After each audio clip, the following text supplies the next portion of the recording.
Item ಯಾವುದೇ ಇರಲಿ try ಮಾಡಿ ಆಚಿ ಚಿಕನ್ ಮಸಾಲಾ.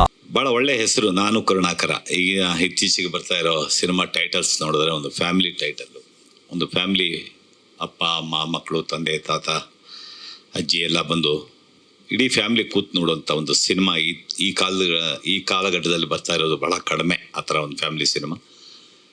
ಸೊ ಆರ್ಯ ತೇಜಸ್ ಆ ಥರ ಒಂದು ಕತೆ ಮಾಡಿಕೊಂಡು ಸ್ವತಃ ನಿರ್ದೇಶನ ಮಾಡಿಕೊಂಡು ಮುಖ್ಯ ನಾಯಕನ ಪಾತ್ರ ಮಾಡಿ ಅವರಿಗೆ ಬೆನ್ನೆಲುಬಾಗಿ ನಿಂತಹ ಸಂತೋಷ್ ಸುರೇಶ್ ಭಾಳ ಅಚ್ಚುಕಟ್ಟಾಗಿ ಸಿನಿಮಾ ಮಾಡಿದ್ದಾರೆ.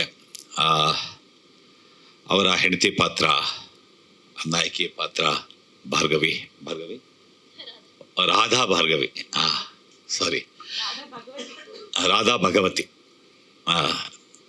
ನಾನು ಬೇರೆ ಸೀನ್ಗಳು ನೋಡಿಲ್ಲ, ಟ್ರೈಲರ್ ನೋಡಿದೆ ಮತ್ತು ಸಾಂಗು ತುಂಬ ಚೆನ್ನಾಗಿ ವರ್ಕೌಟ್ ಮಾಡಿದ್ದಾರೆ. 3 ಸಾಂಗು. ಒಬ್ಬ ಚಿತ್ರ ನಿರ್ದೇಶಕ ಹೇಗೆ ಹಣಕಾಸಿನ ತೊಂದರೆ ಮತ್ತು ಒಂದು ಫ್ಯಾಮಿಲಿ ಮದುವೆ ಮಾಡಿಕೊಂಡು ಒಂದು ಮಗುವಾಗಿರುತ್ತೆ, ಹೇಗೆ ತೊಳೆದಾಡ್ತಾನೆ ತನ್ನ ಕುಟುಂಬನ ಮುನ್ನಡೆಸ್ಕೊಂಡು ಹೋಗೋದಕ್ಕೆ ಅನ್ನೋದೇ ಈ ಚಿತ್ರದ ಕತೆ. ನನ್ನ ಕತೆ ಬಂದು ಹೇಳಿದಾಗ ಭಾಳ ಇಷ್ಟ ಆಯಿತು. ನಾನು ಈ ಚಿತ್ರದಲ್ಲಿ ಒಬ್ಬ ಪೈಂಟ್ ಮಾಡುವಂಥ ಮೇಸ್ತ್ರಿ. ಸೊ ಕೊನೆಗೆ ಒಬ್ಬ ಒಳ್ಳೆ ಪೈಂಟರ್ ಆತ, ಒಬ್ಬ ಕಲಾವಿದ ನಿರ್ದೇಶನ ಮಾಡಬೇಕು ಅಂತ ಹೊರಡ್ತಾನೆ. ಅವನಿಗೆ ಹೇಗೆಲ್ಲ ತನ್ನ ಜೀವನದಲ್ಲಿ ತೊಡಕುಗಳನ್ನ ಅನುಭವಿಸ್ತಾನೆ ಅನ್ನೋದು ಕೊನೆಗೆ ನನ್ನ ಹತ್ರ ಒಂದು ಪೈಂಟ್ ಕೆಲಸಕ್ಕೂ, ಬಿಲ್ಡಿಂಗ್ ಪೈಂಟ್ ಕೆಲಸ ಮಾಡೋದಕ್ಕೂ ಒಂದು ಮೇಸ್ತ್ರಿಗೆ ಅವನ ವ್ಯಾಲ್ಯೂ ಗೊತ್ತಿರೋದಿಲ್ಲ. ಇಲ್ಲೂ ಬಣ್ಣ ಬಿಡಿಸ್ತೀಯಾ, ಅಲ್ಲೂ ಬಣ್ಣ ಬಿಡಿಸ್ತೀಯಾ, ಬಾಪ ಬಣ್ಣ ಹೊಡಿ ಅಂದ್ಬಿಟ್ಟು ಕರ್ಕೊಂಡೋಗಿ ಹೇಗಿದ್ರು ಕೂಲಿ ಬರುತ್ತೆ, ನಿನ್ನ ಕೆಲಸ ಗೊತ್ತಿದೆ ಅಂತಂದ್ಬಿಟ್ಟು ಬಿಲ್ಡಿಂಗ್ ಬಣ್ಣ ಹೊಡಿಸ್ತೀನಿ. ಈ ಥರ ಒಂದು ಪಾತ್ರ ನಂದು. ಸೊ ಭಾಳ ಅಚ್ಚುಕಟ್ಟಾಗಿ ಪ್ಲ್ಯಾನ್ ಮಾಡಿಕೊಂಡು ನನ್ನ ಸೀನ್ಗಳನ್ನೆಲ್ಲ ಭಾಳ ನೀಟಾಗಿ ಮುಗಿಸ್ಕೊಂಡ್ರು. ಹೇಳಿದ ಟೈಮ್ಗೆ, ಹೇಳಿದ ರೀತಿ ನಿರ್ಮಾಪಕರಿಗೆ ನಿರ್ಮಾಪಕರವರು ಬರೀ ನಿರ್ಮಾಪಕರಲ್ಲ, ಒಂದು ಟೀಮ್ನಲ್ಲಿ ಒಬ್ಬ ಟೆಕ್ನಿಷಿಯನ್ ಆಗಿ ಸಂತೋಷ್ ಅವರು ಕೆಲಸ ಮಾಡಿದ್ದಾರೆ ಈ ಟೀಮ್ನಲ್ಲಿ. ನಾನು ಶೂಟಿಂಗ್ ಟೈಮ್ನಲ್ಲಿ ಅವ್ರನ್ನ ನೋಡಿದೆ.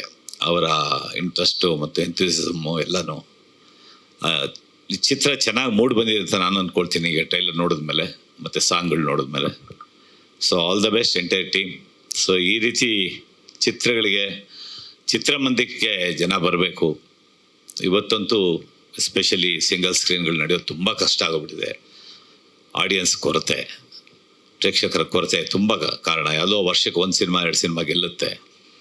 ಈ ರೀತಿಯ ಸಿನಿಮಾಗಳನ್ನ ಫ್ಯಾಮಿಲಿ ಮಂದಿ ಮನೆಗೆ ಬಂದು, ಚಿತ್ರಮಂದಿರಕ್ಕೆ ಬಂದು ಸಿನಿಮಾಗಳನ್ನ ನೋಡಿ ಹೊಸ ನಿರ್ಮಾಪಕರಿಗೆ, ನಿರ್ದೇಶಕರಿಗೆ ಪ್ರೋತ್ಸಾಹ ಕೊಡಬೇಕು ಅಂತ ನಾನು ನನ್ನ 2 ಮಾತುಗಳನ್ನ ಮುಗಿಸ್ತೀನಿ. ನಮಸ್ಕಾರ.